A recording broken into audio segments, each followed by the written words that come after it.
Okay.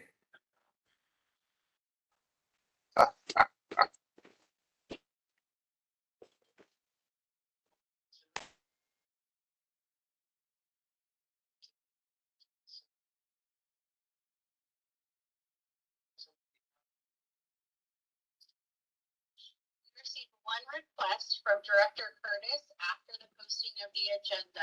The request was received today, March 27, 2023. A request to attend remotely due to emergency circumstances in accordance with provision in Government Code Section 54953F3. Request specifically stating that the emergency circumstances that prevents Director Curtis from attending in person is a recent discharge from the hospital due to a serious health condition. As I understand it, this could be a routine agenda item for us.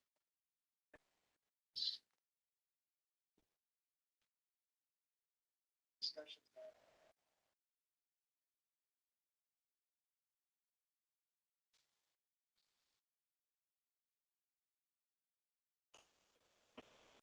There is some sort of question and discussion that Robert and I've had about how the number of times this applies per year and the 20% and so forth. I think in the case of where we are tonight, this is the first time we've used it. I think it would be appropriate for the board to consider this request from Jack based on, a first time, and it wouldn't come near any of the limitations on the second or the third or the 20%. So I think the board could consider that, and we'll do some additional legal research before the next board meeting about how some of these sorts of percentages apply. One of the questions is they get 20% of the meetings per year, or 3 months. Can you go 3 months and then take a month off and another 3 months? Some of those sorts of nuances of how you count, and it goes into sort of the legislative intent of making the meetings more open to the public and more attendance at these meetings, rather than using the rules to find excuses to not attend the meetings. So, yes. Unfortunately, the legislation didn't say thou shalt have 3 get out of jail free cards, period, and no ifs, ands, or buts. And so, barring that exactness that isn't in the law, there is some inexactness that we need to straighten out. In any case, we do have one request from Jack, and it would fall within what the board chose to do that. So I would suggest that the board consider Jackson.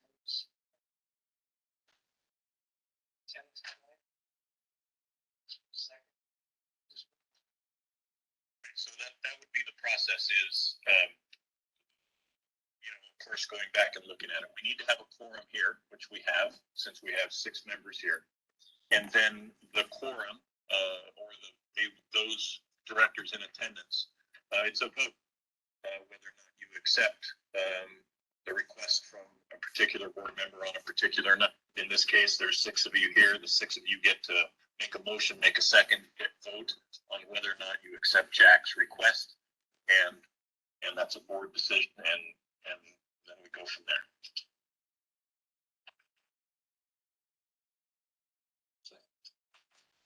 there. Chair Berg, can I just ask a real quick question here? Yeah, go ahead, Robert. Okay, the question is the request for just this meeting? Yes. Okay, then, that's all. Okay. Robert,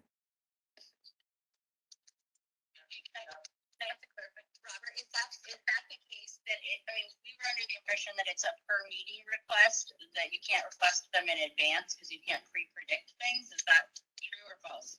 I think he could probably request for a longer period if he has a medical.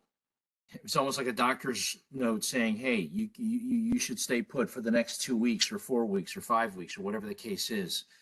And that would be something that would be possible. But we'll just leave it at that for now. I think this is fine for what it is.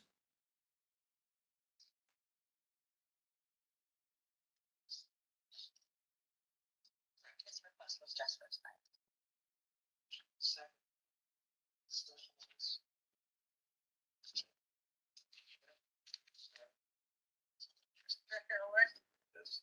Stone, Yes. Director Martinson, Yes. Director Kintosh, Yes. Director Philippi, Yes. and Chair Burke. Yes.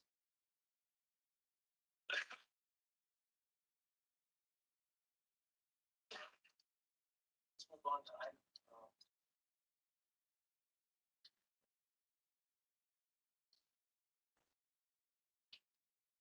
It's, pretty during the budget.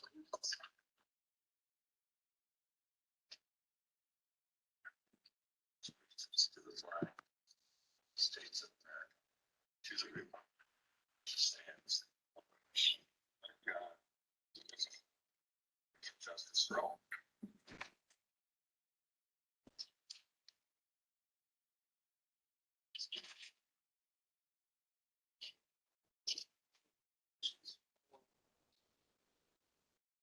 No.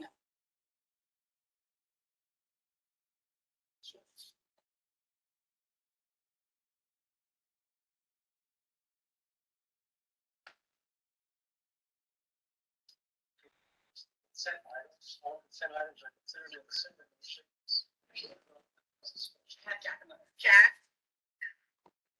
You on speaker, okay, your fellow director approved your request to attend remotely, so you're a participant now, and you can just participate via speakerphone, okay, because they're having some technical issues.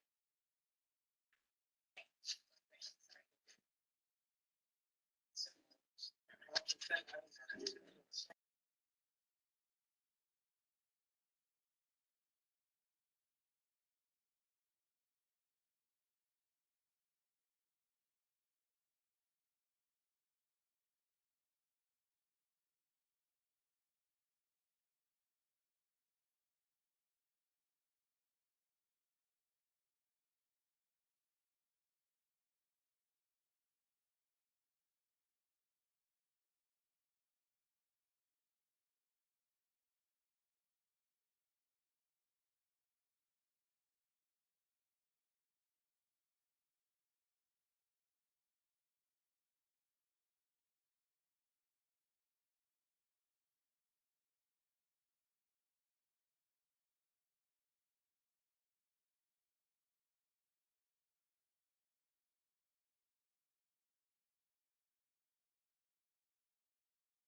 try not to protect anyone's individual personal choices, but I think I would be remiss in not assuming that, there's 5 or 6 people that potentially could, if they made personal decisions, could retire in the next 5 years. In each of those positions, again, we could fill from the outside, but we need to have a job description that describes exactly what we're going to fill that position with, and who and how they meet those qualifications. Or we look now and start planning for those potential retirements and say, are there staff here that could work up and learn and gain knowledge and experience and be ready to step into some of those roles in the next, 5 years? There's a huge advantage to having good people. There's a huge advantage to having people that stay here long term, build the staff, and bring the local knowledge to every project and every day. There's not a huge market pool of available A+ players in every position out there in the job market, and there are some good quality people, but if we can grow them inside and keep them here and give them opportunity and help them and train them and mentor them, I think in the long term the district's better off, rather than going through a series of people come here, they stay 3 to 5, and they jump to the next lily pad because there's an entitlement in their job description and opportunity somewhere else. We see many districts and many agencies right now that have open positions and cannot fill them. So rather than let our A+ players leave, I think there's an opportunity to build them a path and say, if you stay here, you can go from this position to this position to this position. One of the things we're going to do with the class and comp study is build that ladder. We don't have a ladder today. We have many positions that describe what the person does, but doesn't have a similar position that's a step down on the ladder and a step up on the ladder. And so when that person retires, if we go to fill that position, the job description that we go out to the market is that job description. If we're looking at the minimum qualifications and applicants apply, if they don't meet that job description exactly, technically we can't hire them because they didn't meet the job description. But we would like to have a ladder that has a lower rung and a higher rung, so that if we get an applicant that's a great applicant but is slightly less qualified or slightly more qualified, we have a job description that matches and has some ability to be flexible in taking that quality candidate and fitting them into that ladder, and not just having to plug them into an exact job description. Typically, a lot of agencies have a tech 1, 2, 3, 4, 5, and when the tech leaves and you hire, you open it up for a tech 1 through 5, and you get applicants, and you say, hey, we got this great candidate, but they only meet the minimum qualifications of the tech 2. Well, we can bring them in at a tech 2, and then they have room to grow and assume more responsibility and gain more knowledge as they move up the ladder, rather than saying, hey, all we have is this tech exact position, and if you don't need it, you don't meet the qualifications. And so by having this class and comp study with a ladder, it allows us more flexibility to take one of our employees and say, hey, there's an opening. Somebody left as tech 5, you're a tech 2. But with these additional skills and these additional certifications, you can get up the ladder, and we'd really like to keep you. And so it's a really ability to define what we need, fill the positions with what we need, and also be able to attract and differentiate between candidates when they have different skill sets. We see a lot of applicants that come in that have a varied background. They don't come in as perfect tech 2s or admin specialist 3s. They come in with a whole host of experience, and so we want to fit them in if they're the right candidate for the position. People are our most valuable resource. We've had many instances over this winter where the creativity of the crews has been flexible.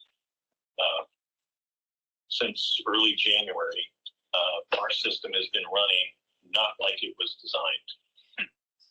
Typically, when pump stations are designed, you have two pumps, and one runs in lead mode and the other one's in lag, and then it pumps down the wet well and shuts off, and then the computer switches it and runs to pump two, and there's that duty cycle of pump one, then pump two, and some lag time between them for the motors to sort of rest.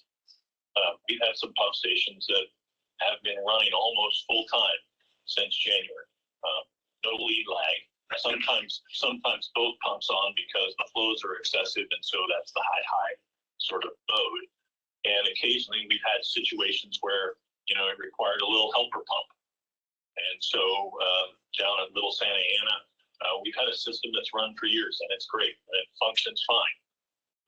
But we've gotten some infiltration from the Burnham Road neighborhood now, and we found ourselves in a situation a couple of times where the two pumps, both running at the same time, couldn't keep up with the inflow from what was coming in the pipe. Well, the guys jury-rigged a trailer pump and some fittings, and the trailer pump had 3 times the capacity and rigged it into the system and ran the system on the trailer pump for a few cycles till the rain peak went by and they could get back to the 2 pumps. And it's that creativity operating by themselves, just in the shop with the pipe, with the hoses, with the fittings, and figuring out what the capacities were. It's that local knowledge where they handled that without making it a major, capital decision on how to fix things. And so having good people in good positions to just handle stuff and make things work is so essential in our business. Next slide. So, when we talk about succession planning, one of the things we have to always keep in mind is continuation of business. We have to run 24/7, 365. Storms, spill, COVID, doesn't matter. We have to run. We have to function as a business. We have to function for our customers. We have to function as a technical team, and everything has to work. We've got a changing regulatory compliance environment. It's not a day does not go by today this time of year when we aren't hearing about PFAS and PFOS. It's the next big thing in our business, dealing with the polyfluoro compounds. It's in 1 million products. It's fire retardants, it's Teflon, it's all kinds of things. And unfortunately, when it gets into the drinking water, people drink it. It has all kinds of negative health effects. And so water districts are having to make sure that they're starting to deal with keeping it out of their drinking water. And we're having to start to look at how do we keep it out from discharging out of our system into the river and becoming drinking water for somebody else. And so this regulatory environment is just going to continue as these chemicals, they're making up consumer products faster than we can figure out how to get them out of the system. And that's just the regulatory environment we're in. Projects are more complex. We met with FEMA today, and one of the big discussions at FEMA was, in addition to sort of the normal claims, is all the environmental and historic stuff.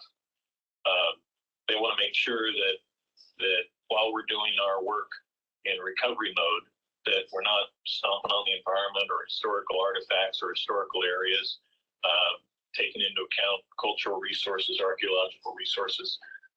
And so being well-versed in all those discussions, we were able to say, yes, we already have our operating permits with all those agencies.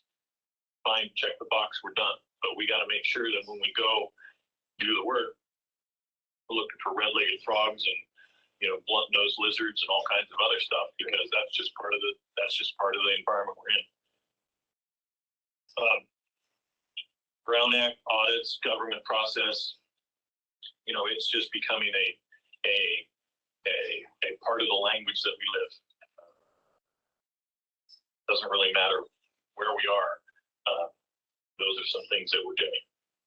And teaching our people how to, these aren't things you learn from going to school. The Brown Act is something that you learn from being around it and having conversations about it. So, I'm sure that some of the staff, that's a sort of a topic I'll have to do some discussions with Allison we'll have to do on helping people understand what our responsibilities are as staff to the Brown Act and the public transparency. We're going to go through a class and comp study, and I think we're going to add a lot of pieces. We're going to analyze our org chart. We're going to analyze our positions and say, these are good, these need some tweaking, these don't even exist now. We need to add them to our whole conversation. And that process needs to go through in a methodical, planned way. But in the meantime, we have some opportunities that we need to fill. And so we're recommending that these 4 positions be an interim appointment while we go through the class and comp study. And we'll get through the study, and then we'll figure out exactly what roles and responsibilities we need to assign to who, and who is the best candidate for them. I mean, the goal is we want good candidates. We want good staff. The best person gets the job. We're not here to try and over promote somebody, but if we have somebody that can take on a role and responsibility, I think it's a great thing. So this is about interim appointments, but it's really sort of a companion discussion to who we are and where we're going with our class and comp study and how we get to the next 20 years, planning for who's going to be here and how they're going to operate. Jeff, you had a sentence in here about the district, additional compensation pending the completion of the study. And what time frame would you say with that? I think the study, we've already kicked it off. They're already working. I think we're going to start to see pieces of that study be brought back to the personnel committee in a couple of months. And I think that 2 months out to start some of those conversations with the committee, bringing those to the board for discussions as a whole, through about 6 months is probably the timeline that we need to start the discussions at the board level and then get it completed and make the modifications to our org chart and our job descriptions and all of those things. So our recommendation tonight would be roughly between 2 and 6 months. Yes. Salary change. Right. Now, would they revert back to their original salary? So they would revert back, and then we would go through the process of looking at the org chart at then and deciding how to fill any vacancies or any modifications in job descriptions that are appropriately implemented. So this isn't just sort of a do something and be done and go back to all of our old things for 6 months. I anticipate in 6 months we're going to have some new job descriptions and say, okay, you're done with this interim appointment, but we may have an internal promotional ability to say, but we have this position, who would like to apply for it? And so we may see these people move into other positions that they used to fill, that they got modified in an interim basis and then went to some future position that is in the best interest of the district then. Those future changes that happen incrementally, we don't hear about these. Those are just handed. Right? So no, well, once the board decides what positions are available and how many positions are open, we'll have discussions through this process to say, hey, I'm going to use some different things so we don't use anybody's name. We don't need, currently we have a cupcake maker, but we don't need the cupcake maker anymore. Now we need a pie baker. And so, but we're going to go through the process to say we needed this cupcake maker for these reasons, and now we need the pie maker for these reasons. And so if the board goes through the process and adopts the pie baker, then that would be a board decision. Filling that pie baker job would be for Allison, and we would say, okay, how is best to fill that pie baker? And do we have people that could apply to be the pie baker or not? And currently we have an open position. Do we go out to the outside to fill that? Do we fill that internally and then fill that person's spot with an external candidate? And so we'll go through those machinations after the board goes through the process of adopting a ladder, org chart, job descriptions that are applicable going forward. We would like to discuss. Yes. That's a great problem. I went through water. Just right over Some of that stuff up to a higher level. So, would you put that in the form of a motion? Yes.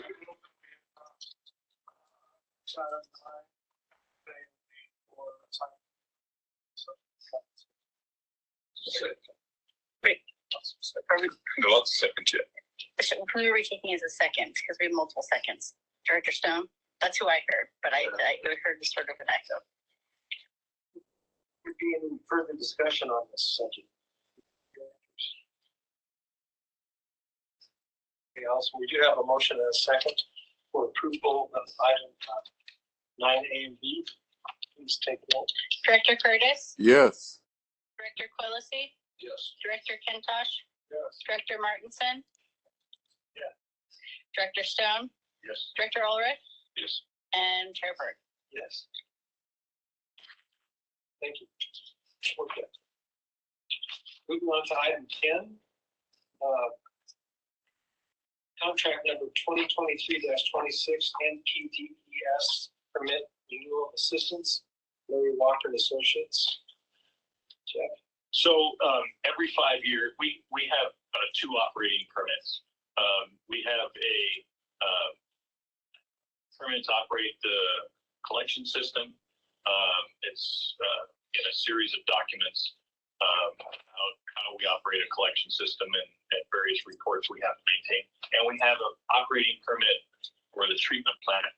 The operating permit for the collection system is somewhat standard for the districts. It's not sort of customized for in heavy use like another permit would be. And so it comes out from the state and says, here's the state permit for collection systems, and if you're this big, this is what you have to do. Has things like how many meters, how much cleaning you have to do, how you report spills, how you do training, all sorts of things on a collection system. On a treatment plant side, it's an operating permit under NPDES guidelines, but it's a lot more customized and specific to the actual district parameters. So our NPDES permit for our plant is different than Ventura's or Oxnard's or Carpinteria's. Yes, they're based in the same regulations, but they're very customized. 5 years ago, we got an operating permit that implemented a set of conditions and also required us to modify our treatment plan to include the TMDL for the new treatment. So that's sort of a customized thing. It's time for us to renew our NPDES permit. And so we have sort of an application process, if nothing better, with the Regional Water Quality Control Board down in Los Angeles. Now, we're required every month to submit a amount of data and reports, and it's all done in Excel spreadsheets, and it's a standard permit or a standard reporting form. Everything we do every day, the water temperature, the ammonia, all the tests for hydrocarbons and everything else. I mean, it's a million tests. We do about, I haven't counted them up lately, but a couple of years ago I counted them up. We do about 10,000 chemical tests a year. And so every one of those tests we have to report to the state. We do it every month. They don't do anything with it. It goes into a publicly available database. And if we don't send in the information, they call us and say, well, what are you doing? But they really don't look through those reports. And so this process is to take all those reports for 5 years, do some data compilation, look at trends, look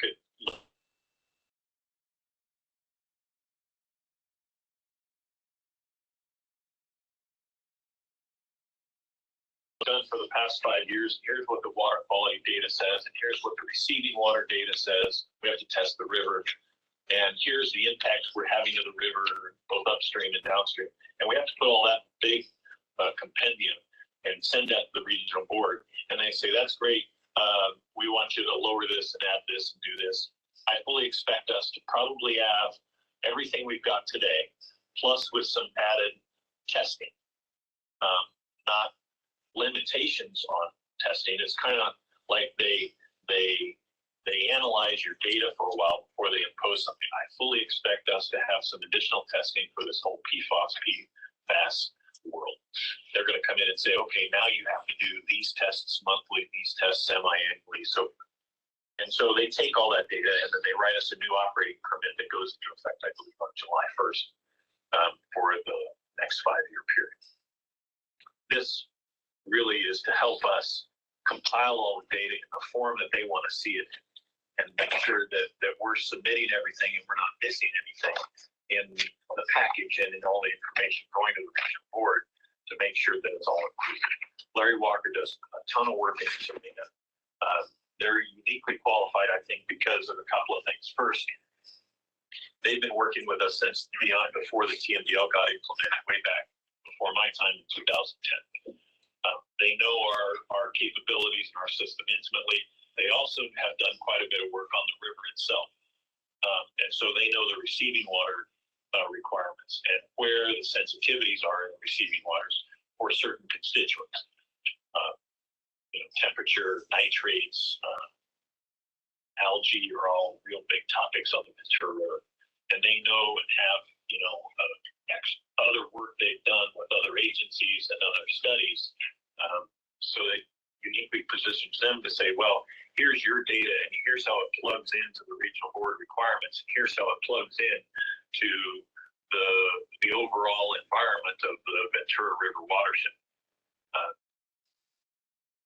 They have a tremendous working relationship with us. We've used them and relied on them a lot. They really are an extension of staff rather than just somebody that takes the data and crunches it for us. They're really very influential in saying, hey, I see this data and this might lead us here. How do we want to sort of address this topic with the regional board?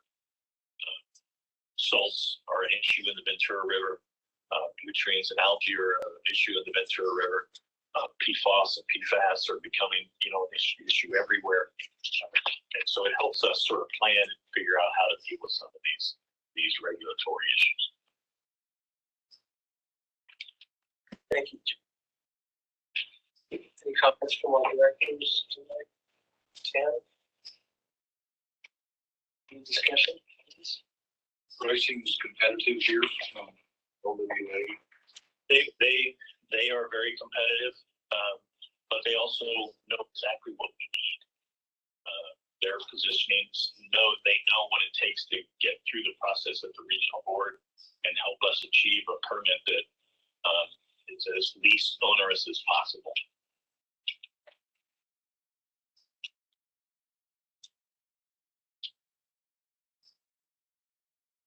Jim.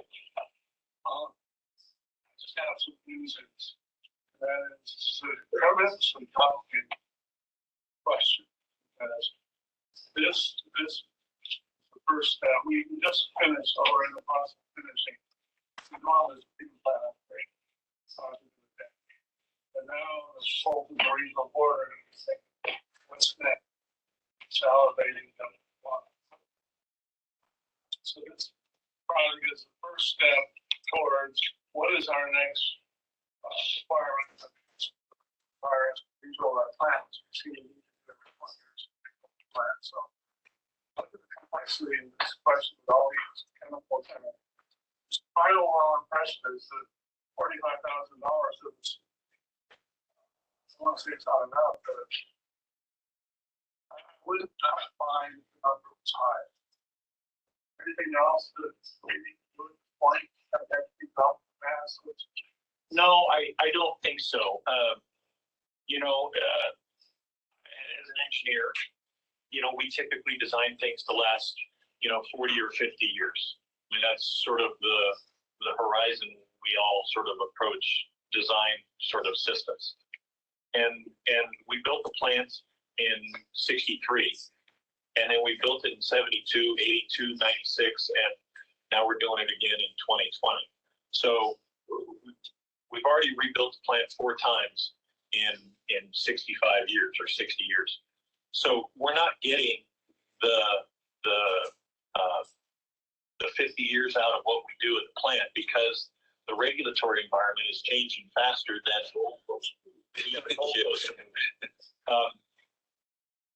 the good news is, like on the TMDL, where we're reusing 4 filters. We're always looking at ways to where we have what we have, and going forward, what can we do to not throw the whole thing out and start over, but to modify it in a responsible way. I think the next few changes that are coming are really going to be slipstreaming testing, treatment of the water. We've about reached the capabilities of the biological system, but I can see us taking some water out of our flow, putting it through, in simple terms, a shipping container that deals with perchlorate, and then putting the water back in. Or you pull the water out, slipstream it into a PFAS filter or something. And so I see us sort of adding on these sort of incremental treatment modules. It seems to be where science and industry is going, that they solve problems by very, very focused sort of schemes to deal with things. And I think that's where we're going. The good news is we have the basic infrastructure to handle the flow that we have. And we have the room and the ability to add on those shipping container sorts of side stream treatments. And so I really think that's where we're going to go over the next 20 years. Is there's going to be a product. Chlorate's a big deal, primarily on the domestic water side. But I can see somebody saying, "Hey, let's go deal with perchlorate. Let's go deal with PFAS. Let's go deal with, some other constituent." And how do we do that? Pharmaceuticals, hormones, different things that you don't have to throw out the plant. And so what we're looking at internally as staff is how do we position a plant that has the ability to do this slipstream treatment to deal with these coming sorts of very focused sorts of things. The typical process for the regulatory agencies is they don't say take it out until they've figured out how much is actually in the water. And so I expect our permit this year to probably have some testing requirements just to build a database of how much of certain things are in our water and look at it over time and say, okay, this thing occurs at 4 parts per billion. Do we have a commercially available treatment out there that can take it to 2 parts per billion? And once they decide what's in our water and is there a treatment available, then I see that in future years and future permit requirements coming down the pipeline. So I think that's realistic. This process to get it all compiled, I think, is a good process. And then over the next 5 years, we're probably going to have some new data on some new constituents that we're not testing for today, that they're going to say, okay, now test for these 5 things. And I really expect our permit to be structured up. Just test for these 5 and then take them out. And then what they do is they go give a grant to some university or some really, really smart biologist, somebody, and say, okay, what's the ways you deal with this constituent? And so some university science, person around the United States, the world is probably working on, how do you get rid of PFAS? And they've kind of dealt with perchlorate and, some of these other constituents. And then they say, okay, go do what, Professor so-and-so says, now implement. And I think that's coming. To the point of outlawing Teflon and even water-based enamel paints. Well, the problem that we have legally is the regulatory agencies don't have the horsepower, and the legislatures don't have the horsepower to prohibit those things from being used. And so that's the trade-off in life is if you could not allow Teflon to be used, well, you have no Teflon in the wastewater. But rather than say, hey, no more Teflon because it's so popular on a consumer basis, they say, well, you can use the Teflon, but now you sewer agencies, you got to take it out. It's no different than the flushable wipes, or rather than outlawing them, they say, well, sewer agencies, why don't you try and figure out a way to not, deal with it? Or they'll put a simple little label on it that says not flushable, even though it says flushable. And so, they're not going to deal with the consumer product front end. They're going to deal with the pollutants and the contaminants on the back end. Tough job, isn't it? Okay, on item 10, do we have any more director comments? Otherwise, I'd like to ask for a motion. Approval of item G. Second, I have a second from Director Ulrich already, Jack. okay. I think so. Okay, we do have a motion and a second. Allison, please take it. Director Curtis, Yeah, Director Quillisi, Director Kentosh, Yes. Director Martinson, Director Stone, Yes. Director Ulrich, Yes. and Chair Bird. Yes. Okay, thank you. Information items to receive and file. Items 11 through 16, with comments on the items. I just have a question for Jeff. Some time ago, we approved a road extension, so it's a paving extension based on more. Yes. That's what it is. So.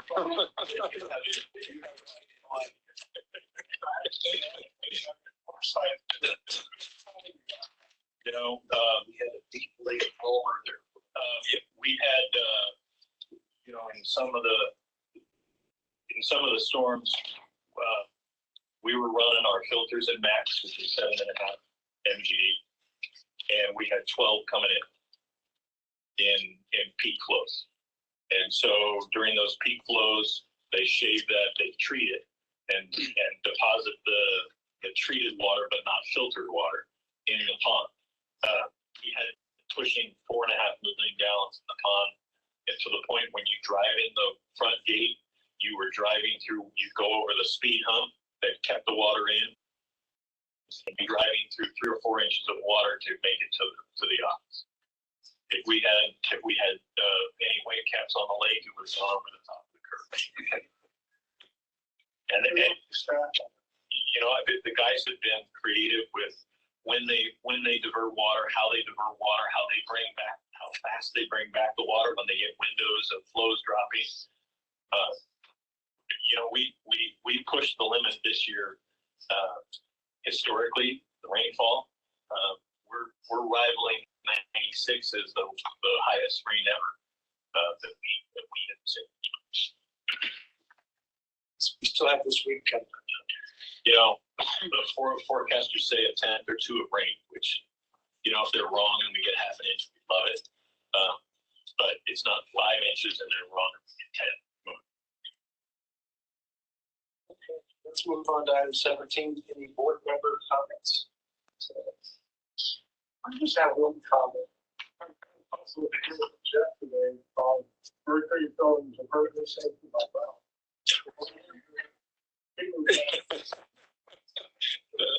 There's 2 different regulatory agencies. Yeah. There's a regulatory agency that says it's okay to use it in your mouth, and there's a regulatory agency that says it's okay for the dentist to take it out, and then there's a third regulatory agency that says if it gets in your water, you're in trouble, so you better test for it, you better deal with it. So,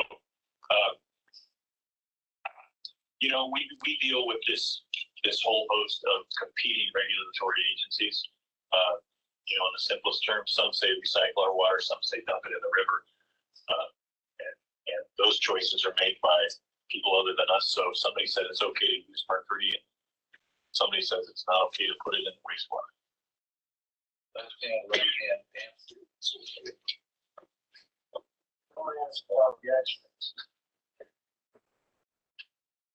Yeah, Joe, I have a question. One of the things we talked about in the past is how you deal with water into the system. It seems this storm, there's a lot of water leaking in the system, but we weren't necessarily aware of where it's all coming from. Because I was thinking of my house, no water goes into the sewer system that didn't already go into the sewer system. The storm didn't add it. So is this going to lead us into some understanding of places where we can do things like this? Amen. Absolutely.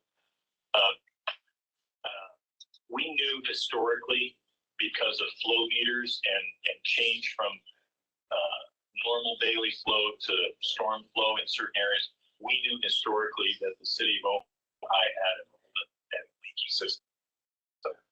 And we also knew that they had water treatment. So for a number of years, going on 10 years, we've been lining the system in the city of Ojai. And that, in 96, we had 44 inches of rain. And we flooded our inflow pump station, and the water was coming out the door knee high. That's as much of a measuring stick as we had at the time. This winter, we've had 40 inches of rain with some on the way, so we're just short of 96. We didn't flood our inflow pump station at all. So we know we've made huge progress, and we know where we've made progress. This winter, we've already got a running list of capital projects. Fix this, add this, increase that, more one.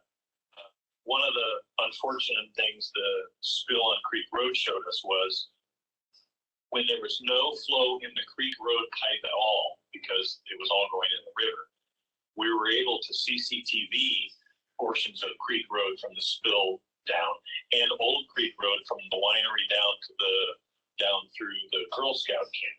And what we saw and we've never been able to see it because it's always full of water. What we saw was waterfalls gushing in to the pipe, and we had no idea that it was there before because it's covered in water. One of the locations just downstream of the winery, it's an 18-inch clay pipe, and when it was put in, we think it was put in, and the pipe was dropped right on a rock, and so the bottom of the pipe is cracked, and the water coming in those cracks looks like 3 or 4 garden hoses or more on full blast. So one of the projects we're going to have to do is go in and line from the winery down all of Old Creek Road through the Girl Scout camp and down to Casita Springs, and that section of 18-inch clay. We know we're taking a ton of water there, but when the pipe's flowing 3/4 full under normal days, you can't see it with the camera. But we got these unfortunate but fortunate opportunities to inspect some systems and inspect some places that we now know need a whole lot of attention. Our capital improvement program last year, going into the budget, was $36 million worth of projects that we're tracking. That's going to go up because we're going to go find all these additional places that we're going to have to go deal with. Some of them are going to be simple. We're going to add some capacity at pump stations for a bypass hose connection, so we can quickly, add some relief pumping. Some of them are lining, some of them are some meters. We've got a whole host of projects that staff has been keeping list of since mid-January. Have you had an inventory of the system, including my house? We have clay pipe, the main lines, yes. on the main line. Yes. All the laterals are owned by the private property owners because they serve their property. But we know what size, what pipe. We've inspected it. We've got CCTV on it. We know where we line. I mean, we have a very robust system, but you can't see what you can't see when it's underwater. We know we're taking. It just struck me when I said that my house wasn't contributing, but years ago we had the line from the house. The sidewalk, we ran the camera, we knew that there were cracks in the clay connected to the main line of the street. So my house may have actually been injured, but just struck me with those clay pipes everywhere. That's probably significant. Well, under our PSL program, under our sewer lateral program, every time someone sells a house, they have to do a video of the house to the main line and fix any of the cracks. And we know that's making an impact. If we line our main line, and the property owners start lining these laterals, that solves the problem. Irregardless of that, and one of the issues that's come out of the system is we have this peaking problem, that as it rains, the flows just head for the moon. Well, that's not from groundwater leaking in. That's from people who've got their downspouts plumbed in. And so we're going to have to go smoke test some neighborhoods where we think we're having high numbers of people with extra flows coming in, and you put a smoke bomb down in the manhole, and you put a big fan and you blow it up the system, and it goes out the house. Well, typically it should come out the vents on the top of the house, but when it starts coming out of the yard and the green grass out the front yard and all those places, and the gutters and everywhere else, then you've got these illicit connections. And so we're going to have to smoke test some areas and make some people have to fix some plumbing. So there's a list. I don't know how many are on the project, 30 or 40 already. No, there's a whole list of capital projects that we've learned from this, what we need to do. Thank you. Sounds good. Yes, I wanted to get this kind of theme meetings, but I want again to thank Rick and the staff for all the photographic essays to get the particular photographs that showed the rebuilding of the bluffs along the Ventura River and that 28-foot deep trench in the Creek Road. Very instructive, kind of startled, but thank you. That's that. Your people, captain of the ship, you know, use that. Okay, anything, Jeff, as far as general manager comments? So FEMA was here today. Things are going well with FEMA. You know, it's just a lot of paperwork. But the process. The state was here, the FEMA was here, their environmental folks were here. Filing the claims, we're processing the paperwork. One of the big steps we need to do is get it either accepted or rejected by insurance. Obviously, FEMA will cover something if insurance does, but we need a formal rejection from our insurance carriers if they're not going to cover it, so we can, you know, say, hey, no, it's not covered. So there's some steps in it, and it's a big bureaucracy. Allison, eyeballs deep in paperwork. We're running about 1.5 million gallons extra per day still. So take normal flow of 1.5 million and double that.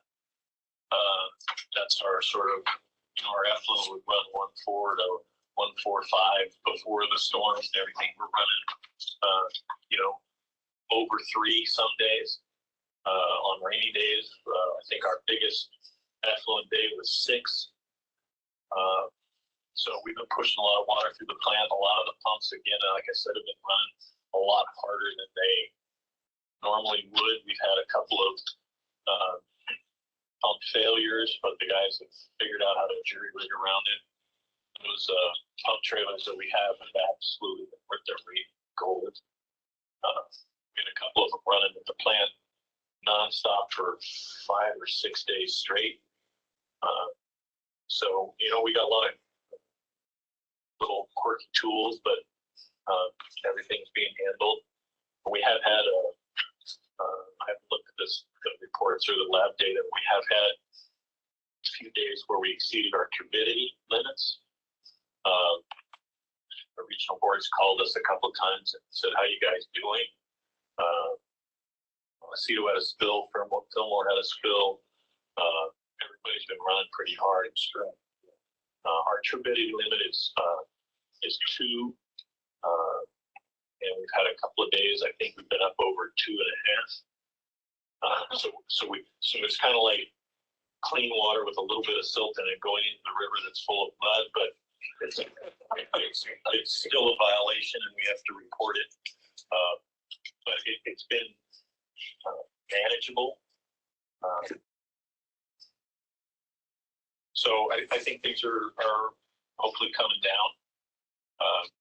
Both of our projects are complete other than paving. The county wants us to repave the whole road and of course the trail. So we're going through the process to design things, put them out to bid. But things are settling back down into normalcy. Guys are doing normal day-to-day management of GM work, and so things are going well. The last item is I'm leaving vacation tonight as soon as we're done. So I'll be gone for a week and a half. Allison and Rick will be acting in my absence, and I'm sure we'll do a fabulous job.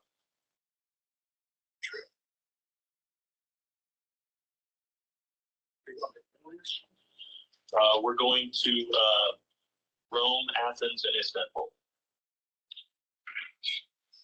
So,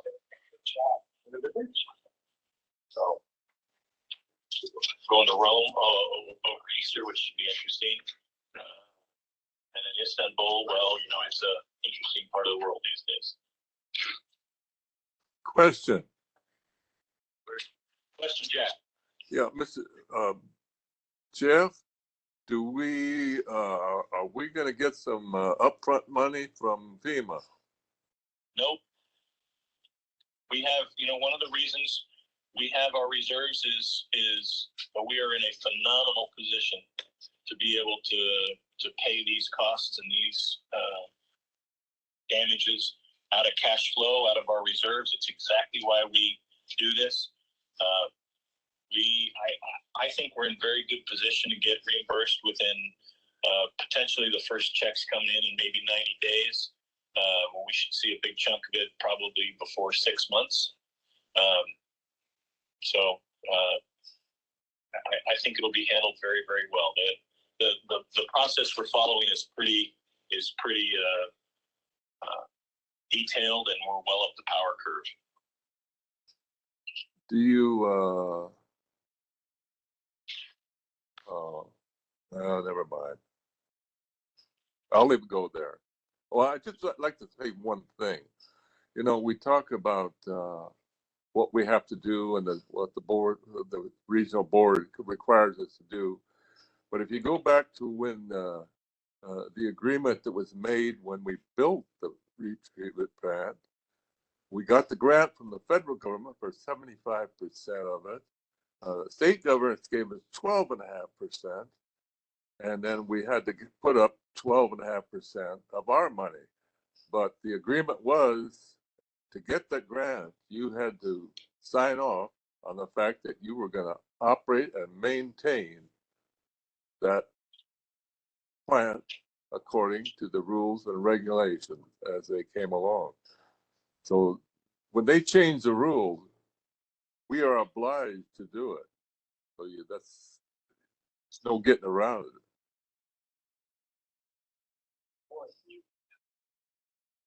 Okay, thank you, Jack. Any other comments? Otherwise, we adjourn the meeting at 7:15.